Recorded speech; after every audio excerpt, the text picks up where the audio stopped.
Assalamu alaikum everybody, my name is Uruj Mazhar and welcome to the second video that I'm making on what to do while you are at home playing it safe during the quarantine COVID situation. The first video showed 3 games that I play in my trainings, but they were excellent games to play with families, kids of all ages. They're intelligent games and they encourage us to have a different perspective, have a mind which is looking at possibilities and open to learning.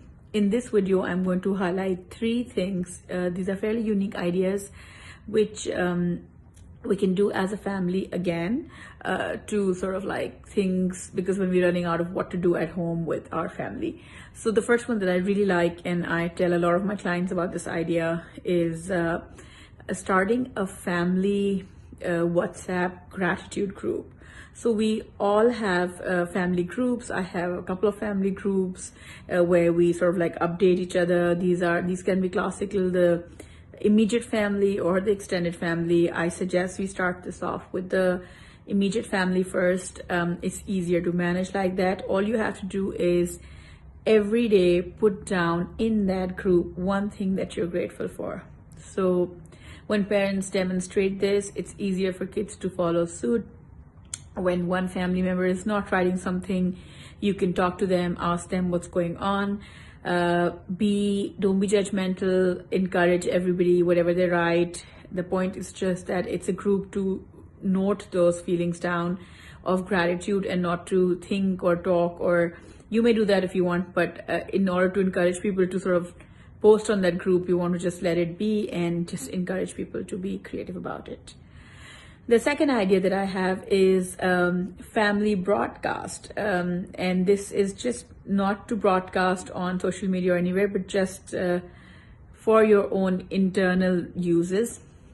What you're doing is that each member, and it can be a weekly thing that you're doing or a bi-weekly thing that you're doing, and the kids and everybody else decides to interview one of the members, and then they can think of different questions that they're making. They can come up, for example, they may decide to interview the dad or the grandma.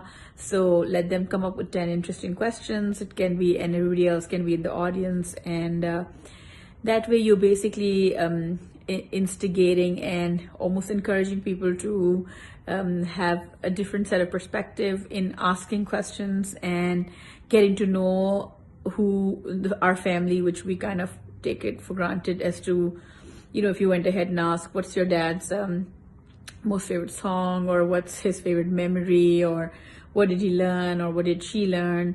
I think so I like the idea of this interviewing, and you may want to give it a twist. You can give it a different shape. You can get as creative about it.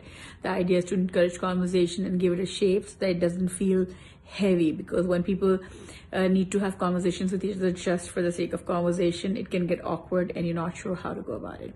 The third idea is starting a family book group. We've all been to, or we've heard of, book clubs where people read the same book and they come together to discuss it as a family, indoor as well. And you can actually invite other people on Skype or Zoom or whatever you're using. You can pick a book that you're reading, which can be sort of like suitable for all ages, and then weekly come together, discuss what you've done, what you've read. And good books, usually some good books also have websites where they give you questions of how to sort of like lead a book group meeting.